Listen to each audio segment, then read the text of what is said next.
Hello friends, मैं ज्योति हूँ और आप सभी का मेरे इस यूट्यूब चैनल एग्ज़ाम हियर पे स्वागत है।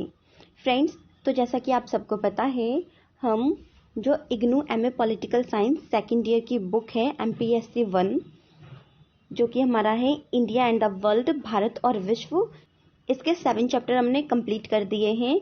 आज हम इसके 8 चैप्टर के बारे में बात करेंगे, जो हमारा है रूस, चीन और जापान। आज की इस वीडियो में हम रूस के साथ भारत का क्या संबंध है उसके बारे में बातचीत करेंगे। तो चलिए फ्रेंड, शुरू करते हैं हम आज की अपनी ये वीडियो।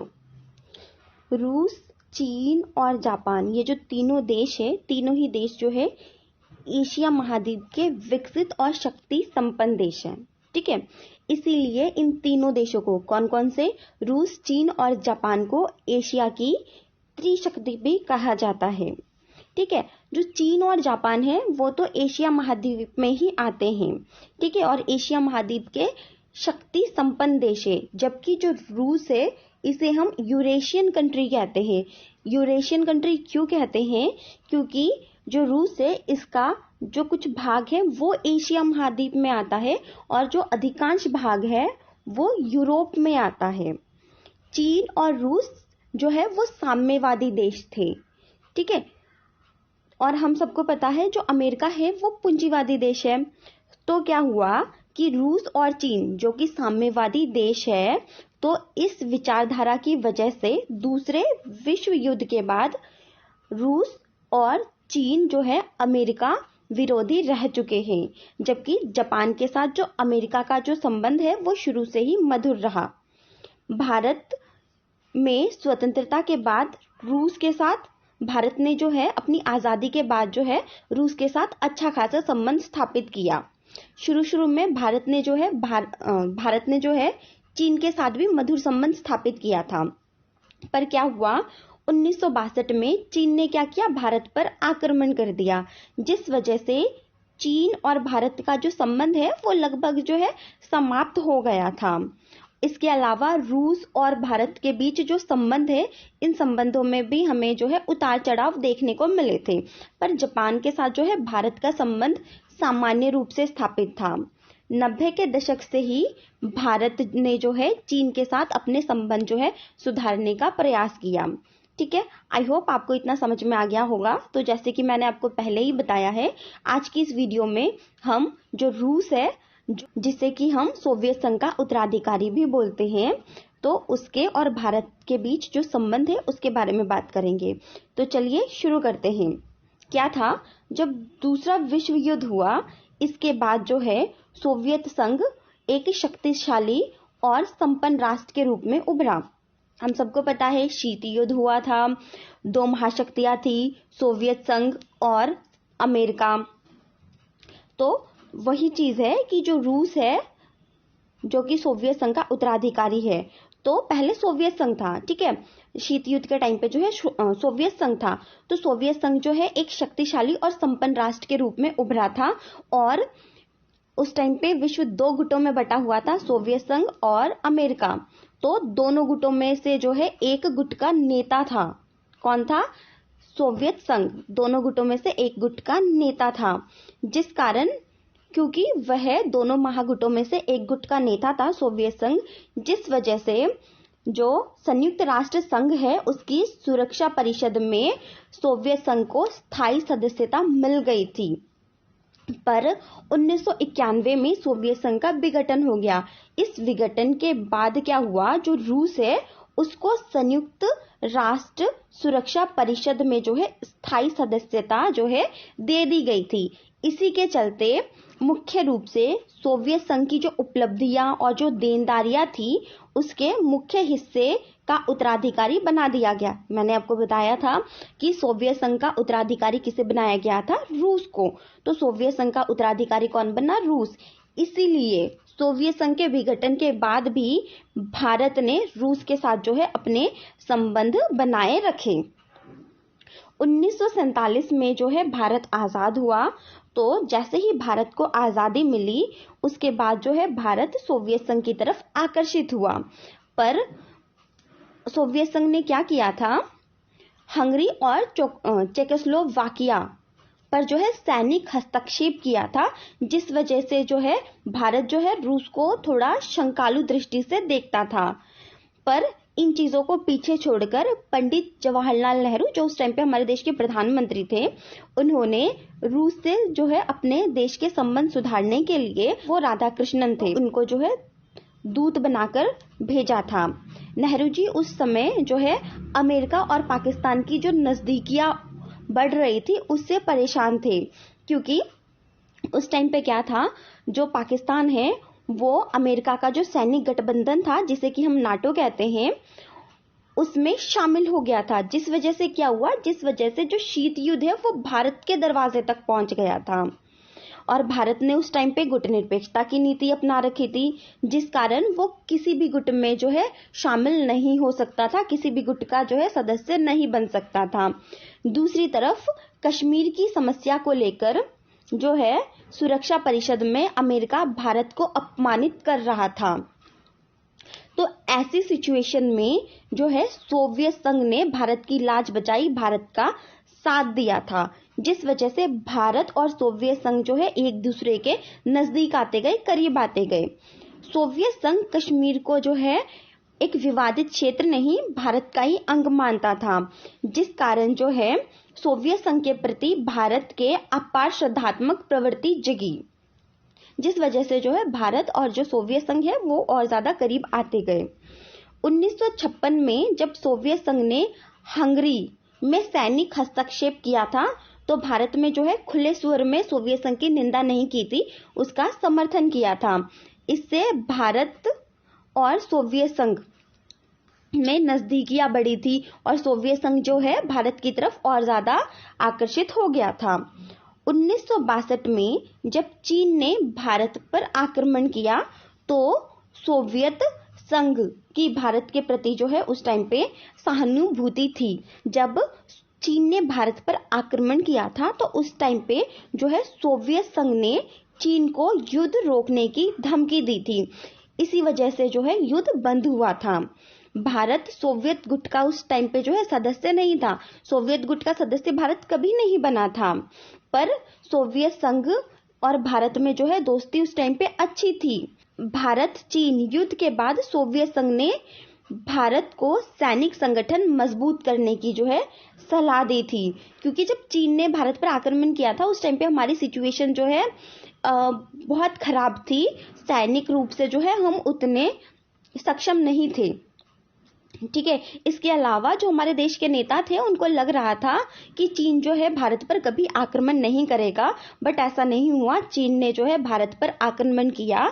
ऐसे टाइम पर सोवियत संघ ने जो है भारत को सैनिक संगठन जो है अपना मजबूत बनाने की जो है सलाह दी थी, और इसी वजह से भारत और सोवियत संघ के बीच जो है तकनीकी सहयोग संधि भी हुई थी और दोनों देशों की सेनाओं ने संयुक्त रूप से जो है सैनिक अभ्यास भी शुरू किया।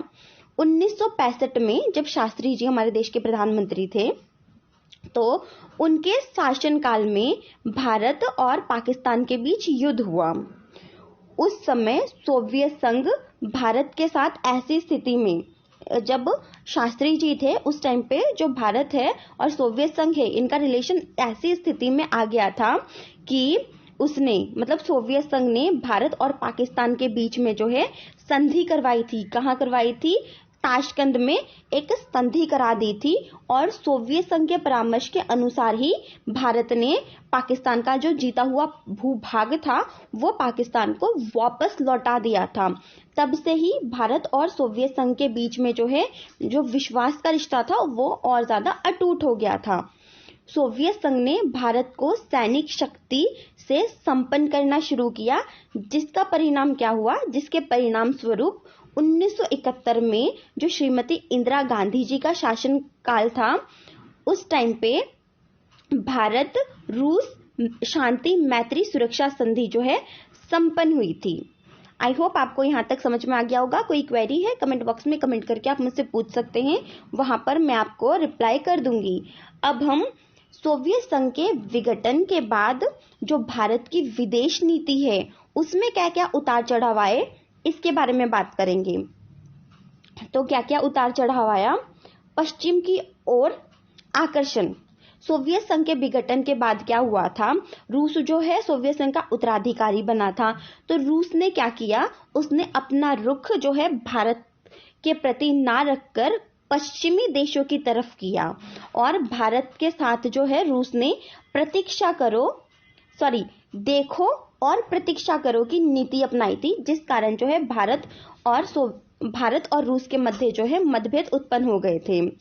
दूसरा पॉइंट है हमारा परमाणु मुक्त क्षेत्र का समर्थन।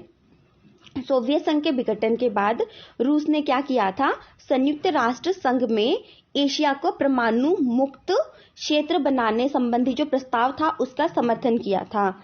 इससे भारत रूस मतभेद बढ़े। क्यों बढ़े, क्योंकि भारत जो है उस टाइम पे एक शक्ति संपन्न देश बनना चाहता था, पर जो रूस है उसने किस चीज का समर्थन किया, एशिया को परमाणु मुक्त क्षेत्र बनाने संबंधी जो प्रस्ताव था इसका उसने समर्थन किया था। हमारा तीसरा पॉइंट है आतंकवाद का समर्थन। सोवियत रूस ने 1991 में पाकिस्तान समर्थित जो मुजाहिदीन गुट है, ठीक है, जो मुजाहिदीन गुट है इसका समर्थन किया था। और ये जो मुजाहिदीन गुट है ये आतंकवादी थे, आतंकवादियों का गुट था। इसीलिए भारत और रूस के बीच में जो है मतभेद गहरा हो गया। नेक्स्ट है अफगानिस्तान का विरोध। 1992 में अफगानिस्तान मुजाहिदीन आतंकवादियों का सफाया कर रहा था। उस टाइम पे क्या हुआ, उस टाइम पे रूस ने जो है मुजाहिदीन जो कि आतंकवादी है उनका समर्थन किया। इससे भारत और सोवियत रूस के बीच मतभेद और गहरे हो गए। नेक्स्ट है तकनीकी प्राप्ति पर मतभेद। 1992 में क्रायोजेनिक इंजन और उसकी तकनीकी खरीद को लेकर जो है भारत और रूस में मतभेद हो गया, क्योंकि रूस ने जो है इंजन तो दिया था पर उसकी तकनीक जो है नहीं दी थी।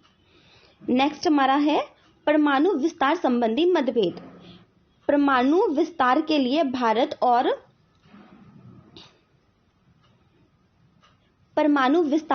जो है भारत रूस से हेल्प मांग रहा था, पर अमेरिका की धमकी की वजह से जो है रूस ने जो है हेल्प करने से मना कर दिया। इसीलिए दोनों देशों के बीच जो है मतभेद और गहरे हो गए। हमारा नेक्स्ट पॉइंट है कर्ज अदायगी पर मतभेद। रूस का भारत के ऊपर जो है 12 अरब डॉलर का कर्जा था, क्योंकि भारत ने जो है रूस से हथियार खरीदे थे।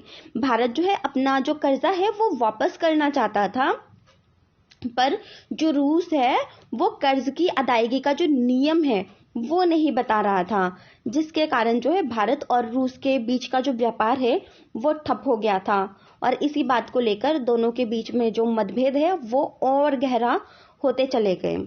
ठीक है, अब हम बात करेंगे भारत और रूस के बीच में जो दोबारा मधुर संबंध स्थापित हुआ इसके बारे में।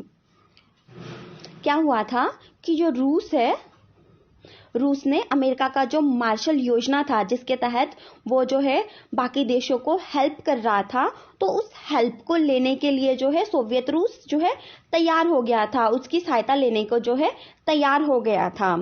पर इसके बावजूद भी जो अमेरिका है इसकी दादागिरी को देखते हुए जो सोवियत रूस है इसने जो है अपने विचार बदले और उसने दोबारा से एशिया के साथ जो है अपना मधुर संबंध स्थापित करना शुरू कर दिया। 1996 में जब प्रिमिकोव सोवियत रूस के जो है विदेश मंत्री बने थे, उस टाइम पर जो है सोवियत संघ की जो नीति है उसमें बदलाव हुआ था, जिसका परिणाम क्या हुआ कि भारत और सोवियत रूस के मध्य जो है मधुर संबंध का दौर शुरू हुआ।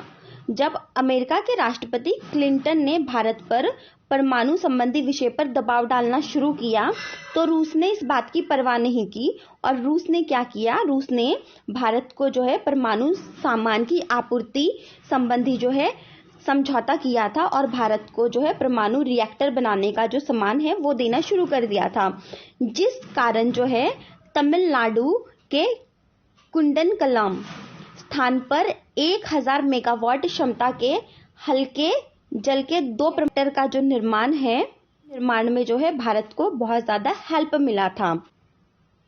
1998 में जब भारत ने परमाणु बम का जो है विस्फोट किया था, ठीक है, तो रूस ने जो है हल्के शब्दों में जो है भारत की निंदा की थी, खुले रूप से नहीं की थी।